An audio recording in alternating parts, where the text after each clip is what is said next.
여러분 이제 감사함으로 함께 찬양해 볼게요.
충만하신 하나님 아버지 감사합니다.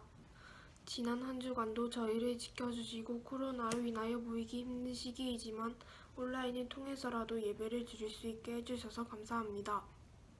일상생활 속에 예수님의 말씀 따라 살지 못한 행동과 말들을 용서하여 주시고 주님의 말씀대로 살 수 있도록 지혜를 주세요. 유독 추워진 날씨에 목사님과 선생님 그리고 모든 청소년부의 건강을 지켜주시고 겨울방학을 안전하게 잘 보내고 기쁜 마음으로 다시 함께 모여서 예배 드릴 수 있도록 해주세요. 하나님께서 선물로 주신 2021년 새해를 맞으며 더욱 성장하는 청소년부가 되게 해주시고 오늘도 매순간 주님을 생각하며 즐거워하는 하루가 되게 해주세요. 예수 그리스도 이름으로 기도드립니다. 아멘. 오늘 우리에게 주신 하나님의 말씀은 요한 3서 1장 2절 말씀입니다. 사랑하는 자여, 내 영혼이 잘됨같이 내가 범사에 잘되고 강건하기를 내가 간구하노라.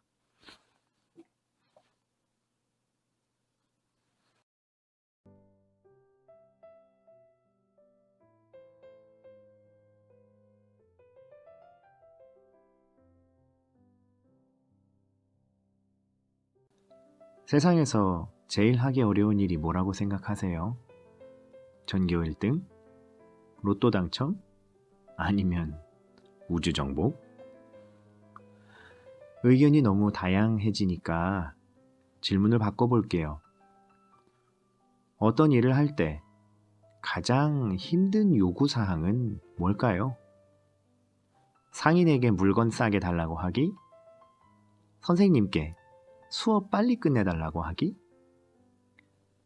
여러분, 세상에서 가장 어려운 요구 조건은 바로 잘 해달라고 하는 거예요. 잘. 아주 모호하지만 동시에 아주 확실하죠? 뭔 소린지.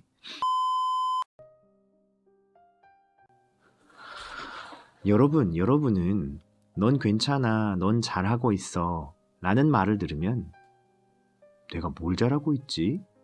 생각하게 될 거예요. 오늘은 우리 청소년부 주제의 말씀 You are fine, 넌 잘하고 있어가 말씀하는 잘되다의 의미와 그 영역을 성경적으로 살펴볼 거예요.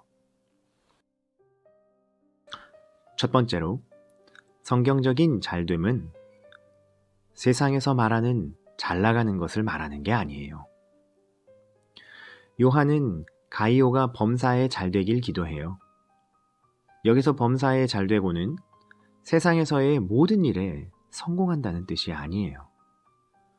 어떤 사람들은 이 구절이 예수를 믿고 교회에 나오면 금전적으로 가난하지 않게 되고 부자가 되고 장수하며 권력을 얻는 복을 누리게 된다는 뜻으로 받아들이고 그렇게 전하기도 해요.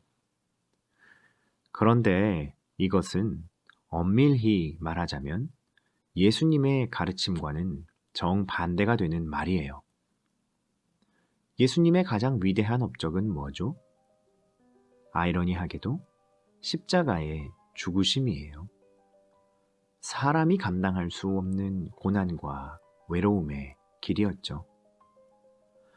또 예수님께선 십자가에 달리시기 전 3년 동안 제자들과 사람들을 가르치시면서 사람의 생명이 그 소유에 넉넉한 데 있지 않다라고 하셨어요.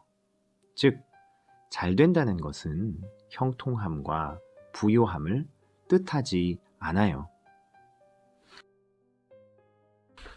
그럼 교회에 다니는 사람은 무조건 다 가난하고 고통스러운 삶을 살아야만 할까요? 이 부분이 아주 중요해요. 답을 이야기하자면 교회에 다니는 사람에게도 부요함과 평안한 삶이 주어질 수 있어요. 반대로 교회와 인연이 없는 사람에게도 가난과 고통은 주어지죠. 즉, 교회를 다니고 예수님을 믿는 것이 빈부나 평지풍파의 절대적 조건이 아니라는 거예요. 빌립보서 2장 13절에는 제가 정말 사랑하는 구절이 나와요. 너희 안에서 행하시는 이는 하나님이시니 자기의 기쁘신 뜻을 위하여 너희에게 소원을 두고 행하게 하시니. 이런 뜻이에요. 하나님은 사람에게 외적인 결과를 주는 것으로만 일하시지 않고 그의 내면에서 어떤 일을 행하도록 일하시는데 그것들은 모두 하나님의 선하신 계획에 따라 이루어진다. 즉, 고난과 고통이 주어지더라도 하나님은 여전히 그 사람의 내면 속에서 일하시는 거죠. 반대로 그에게 부와 명예와 권세가 있더라도 하나님은 그것을 그 사람의 인생의 최종 결과물로 여기지 않으시고 여전히 그 사람의 자리에서 해 나가야 할 일들을 그에게 말씀하시고 하나님의 뜻이 그가 가진 물질과 능력과 명예를 통해 이 땅에 나타나기를 원하시는 거예요. 평범한 사람에게도 다른 사람들을 돕는 의사, 박사, 판사와 변호사, 정치인과 중요한 직책을 감당하는 사람에게 하나님은 각각의 삶을 통해 일하시는 거죠. 이런 모든 총체적 과정을 은혜의 섭리라고 해요. 섭리하심은 하나님께서 한 사람에게 내적, 외적으로 관계하시고 소통하시며 그를 하나님의 사람으로 살게 하신다는 뜻이거든요. 그리고 이 은혜의 섭리가 끊기지 않고 매일매일 이루어질 때 그 사람의 인생은 잘 인도함 받는 인생, 잘 믿고 잘 사는 인생이 되는 거예요.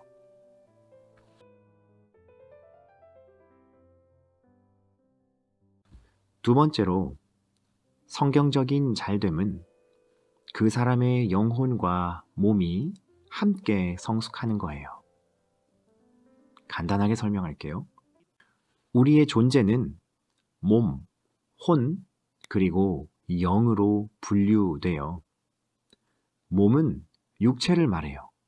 그리고 혼은 이성과 감성 그리고 의지의 영역이에요. 마지막으로 영은 보이지 않는 우리의 깊은 영역이에요. 바로 사람이 하나님께로부터 받은 생기, 하나님의 형상의 일부분이죠. 그 영역으로 우리는 하나님과 소통하고 그분을 알아가요. 오늘 본문의 말씀을 보면 이렇게 쓰여 있어요. 사랑하는 자여, 내 영혼이 잘됨 같이 범사가 잘되고 강건하길 기도한다. 우리가 영을 통해 하나님과 잘 통하고 그분의 은혜의 섭리를 날마다 경험하면 우리의 감성과 지성 그리고 몸의 영역도 함께 잘 돼가는 것이라고 헤아려 볼 수 있죠. 반대로 하나님과 소통이 어려워지면 지성과 감성도 몸의 영역도 온전한 잘됨을 누리기 어려워질 거예요. 제 이야기를 잠깐 해볼게요. 2020년 2월 첫 번째 비대면 기간이 찾아왔을 때 겉으로는 태연한 척 했지만 사실 저는 큰 충격을 받았어요. 처음에는 어떻게든 주어진 한도 내에서 최대한 여러분과 선생님들과 접촉하려 시도했어요. 그런데 그게 말처럼 쉽진 않더라고요. 제 입장만 생각하며 매일 여러분을 만나러 가면 아마 굉장히 위험해졌을 거고 서로의 관계도 더 어려워졌겠죠? 친구들이 오랫동안 교회를 안 나오다 교회를 떠나버리면 어쩌지? 온라인 예배만 드려서 어떻게 친구들의 신앙이 유지될 수 있겠어? 이런 생각이 계속되니까 정말 답이 없어 보이더라고요. 그러는 중에 몇 번의 대면, 비대면이 반복되었고 2020년이 지나가고 거짓말같이 새해가 왔어요. 죽이죠? 전 아직도 안 믿겨져요. 새해라니. 대신 제 속에는 아주 작은 변화가 일어나고 있어요. 뭐랄까? 말로 다 설명할 순 없지만 비대면 기간이 길어지면서 이 기간을 잘 보내길 원하시는 하나님의 뜻을 돌아보게 되었다고 할까요? 어쨌든 예전처럼 마음이 답답하거나 어쩔 줄 몰라 무기력에 빠지는 그런 시간은 많이 줄어들었어요. 대신 여러분을 생각하며 기도하고 말씀을 전하기 위해 가만히 묵상하는 시간이 더 늘어났어요. 영구 묵상도 있었고요.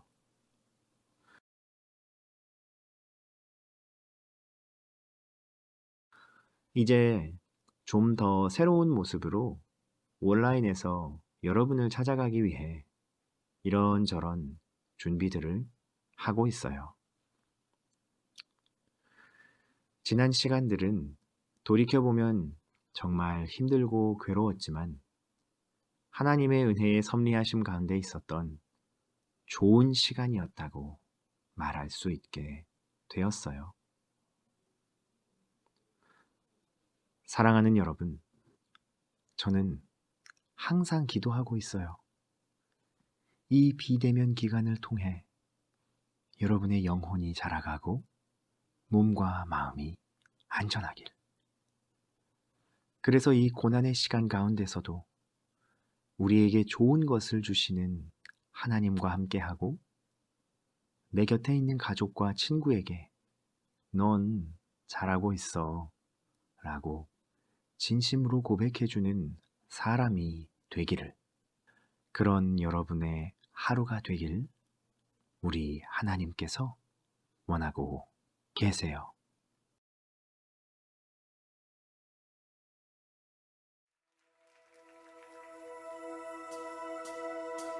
나보다 나를 잘 아시는 주님, 내가 주를 떠나 어디로 가겠나이까. 나 어딜 가든지 주의 손이 나를 인도하시며 주의 오른손이 나를 붙드시리다. 나를 창세전부터 계획하시고 지금까지 인도하시네. 하나님이여 주의 생각에 어찌 그리 보배로우신지요. 나의 생각보다 나의 뜻보다 더 크고 놀라우신 주님. 하나님이여 나를 살피사 나의 마음을 다시오니 나를 영원한 길로 인도하소서. 나보다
주 예수 그리스도의 은혜와 하나님의 사랑과 성령의 교통하심이 주 안에서 항상 동행하며 섭리하심을 은혜로 받으며 잘 되는 삶, 잘 인도받는 삶을 살기 원하는 사랑하는 성민 청소년들과 선생님들의 삶 가운데 이제와 영원토록 함께 계실지어다. 아멘.